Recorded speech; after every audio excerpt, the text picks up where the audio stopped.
That's a real nice magic sword you got there. It'd be a shame if someone took it from you.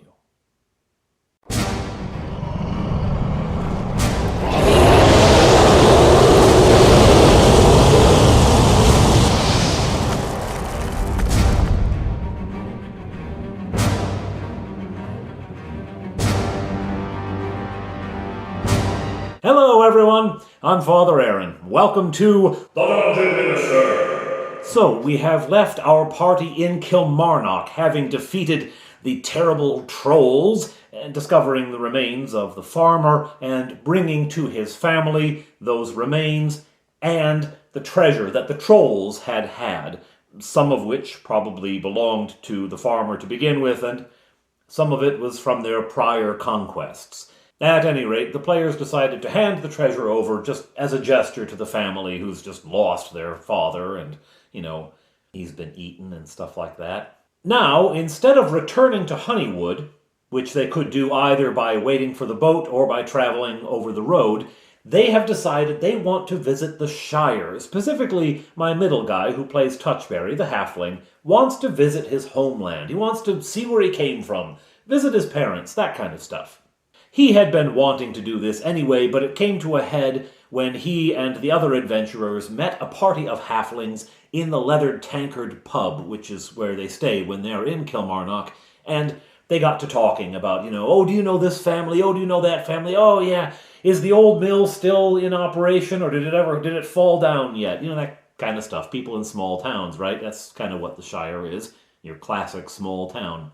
So he's homesick, and he wants to visit home. All right, sure, let's take a trip to the Shire. The other players are perfectly amenable to this, so they take a trip over to the Shire, which lies basically west and a little bit north from Kilmarnock. It's a couple of days' journey, so there's going to be a camp out in the middle of this, because there's simply nothing there until you get to the Shire. There's an expanse of open grassland that has not been farmed because there's not a population to farm it, and it hasn't been really claimed either by the Shire or by the human kingdoms.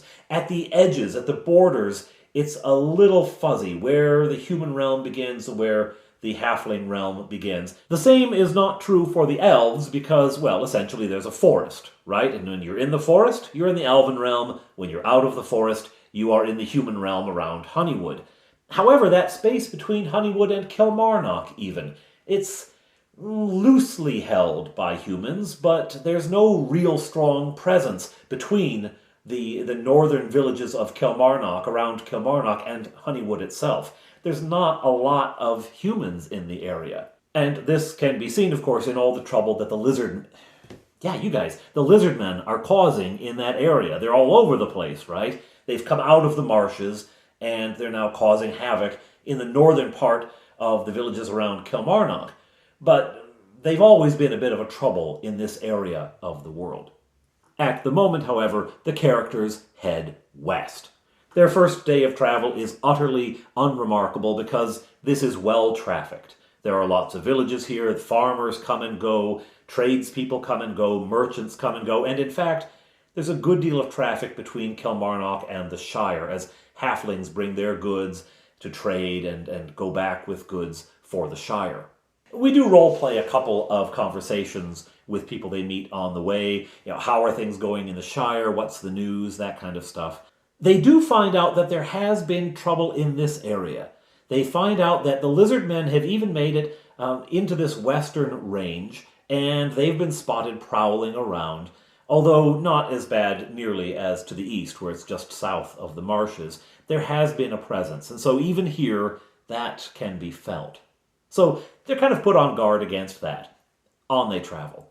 Near the end of the first day, when the party is considering making camp, bedding down for the night, they see ahead of them a wagon. It was a wagon that looks like it had been approaching, going from the Shire to Kilmarnock, but it's off to the side, and most notably, there's no horses there. Well, now that's not entirely unique. That's something that would happen. You'd stop your wagon, unhitch the horses, and let them graze in the grasslands, right? There's no horses in the grasslands, though. They don't see any horses. What they do see are people gathered around the wagon, some sitting on it, some leaning against it. 7 adults, both men and women, and 3 children. They look shell-shocked. They look stunned. They look desperate. The party approaches and asks, "What happened? Where are your horses? You can't pull a wagon without horses or ponies or oxen or something. What's going on?" They tell a tale of woe. They're farmers. They're wheat farmers, and they had just delivered a crop of wheat to the shire. The halflings grow mostly barley, and so they buy wheat from the humans. It's just easier to bring in the bit of wheat that they want from the humans. The humans grow more than they need, so they sell it to the shire. These farmers had sold their store of grain, their years-long work. They had just sold it and were coming back to Kilmarnock. They had a few goods that they bought from the halflings. The halflings are very good wood carvers, and so they bought some things like that. But largely, they just had money, right? On the way, they were attacked by bandits. Bandits. There's a little stand of trees not far from the road, and they say the bandits emerged from those trees when the rest of the road was lonely. They had timed it very well, waiting for someone to come alone down this road when there wasn't much traffic.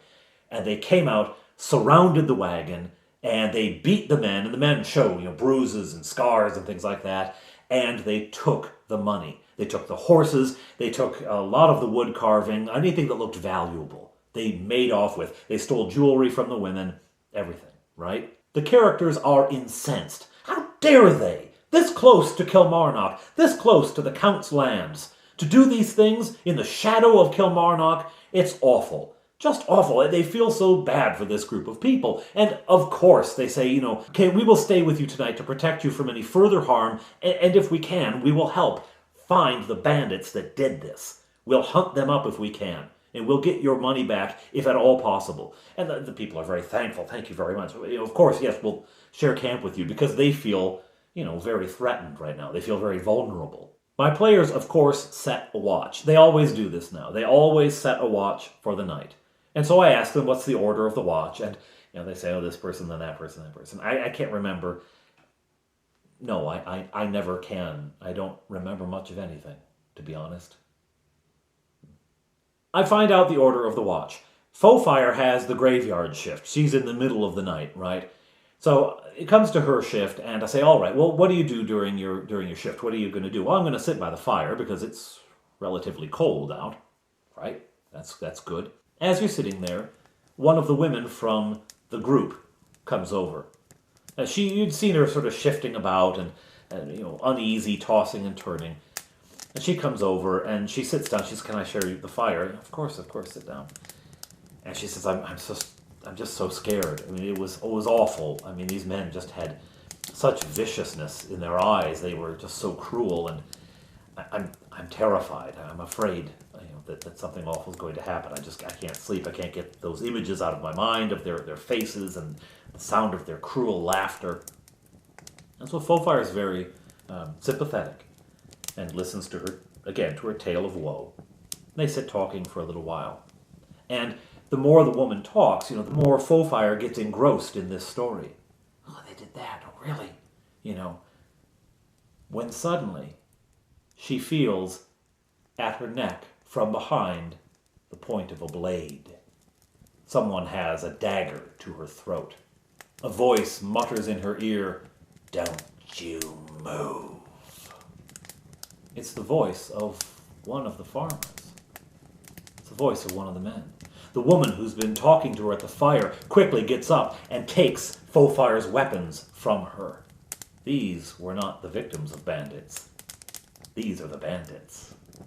All around the camp, the supposed bandits, including the children, are moving silently in the dark, taking the weapons from beside the sleeping figures of the player characters. All of their weapons are taken, and they each wake up with a sword or dagger to their throat.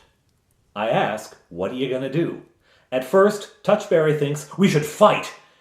But, then he sees the situation. You've got no weapons. They have your weapons, including your magic sword. So if you want to have that used against you, right? You've got nothing. You've been surprised. They really don't have much of an option here. Railroad! Anyway, they are bound hand and foot, which I have to note is something they have done to a number of creatures through this campaign, so they're getting a little of their own medicine. They're bound hand and foot, and all as a group tied up to a tree. The bandits rifle through the rest of the characters' possessions. They take anything that looks useful or interesting or valuable, something they could sell, which includes 2 spellbooks. Uh-oh. They take the weapons, they take the money, they take everything. And off they go, vanishing into the night. I gotta tell you, my players are not happy about that one bit. Papa was not a popular man that day. Oh no, not a popular man at all. But that's the way the D&D cookie crumbles. Eventually the sun rises. Of course they got no sleep that night, tied to a tree, and to each other. But eventually the sun rises, and with it comes a wagon trundling down the road. This one brightly painted, yellow and green and red. It's a halfling wagon. The halflings like to paint everything very cheerful, right? And so here he comes. He's another farmer, and he's heading into Kilmarnock, bringing some of his own crops down to sell in the big city. Along he comes. He pulls alongside that wagon, though, that's still left at the side of the road. He gets a curious look on his face. Oh, what's this doing here? Then he spots the characters tied to a tree, jumps off the wagon, rushes over, and starts to untie them. Eventually gets out a knife and cuts their bonds. Oh, what's happening here? What's going on? You had to tie to this tree like this. What's going on? Did the lizard men attack you? Okay, my halflings are all from Wisconsin, all right? J.R.R. Tolkien made his halflings come from the English countryside where, he spent childhood. I spent my childhood in Wisconsin, so my halflings are from Wisconsin. So what happened? How'd you get tied to that tree there? Was it the lizard men? No, it wasn't the lizard men, it was bandits. Oh yeah, there's some bandits on this road now and again. I hear they've been bad lately too. They're taking advantage of all the chaos with the lizard men. Yeah, well, they suckered us. They pretended to be victims of the lizard men and they drew us in. Oh, that's a shame. That's a shame. Do you need any help? I'll get you some food. I've got some food. You wait here. And so he rushes back to his wagon, and he digs out some food, and he shares with them what he's brought for himself. Of course, a halfling's meal would feed an army, so he's got plenty for everybody. After they eat, they thank him for his kindness. He trundles on his way, and now they have to decide what to do. Well, I guess we go looking for these people. Let's see if we can find them. All right, where? Well, last night they saw them head along toward the Shire. They went that way, so I guess we'll go that way, right? That's what they do. All through the day, as they meet other travelers, they're asking, have you seen anyone? Have you seen people fitting this description? And no, haven't seen anyone like that. No, haven't seen anyone. On they go. Somewhere in the afternoon, they are approaching the Shire. They can see hills in the distance to the north. These are foothills from a spur of mountains that swings down to the south. This southern spur is off of the same chain of mountains of which Marnock's Teeth are a part. The name Marnock's Teeth applies really only to the mountains north of the Great Northern Sea. At any rate, they can see those hills in the distance, and they approach a small river, a stream, really, with a bridge going over it. At the bridge, they see an alarming sight. On the ground, in the road, a man lies bleeding. There's a woman kneeling behind him, crying, and a little girl standing next to her, bawling her head off. Clearly, you're talking about a family unit. The characters approach. Now, they are nervous and wary because they've been suckered before. But they do approach. What's happening here? What happened to him?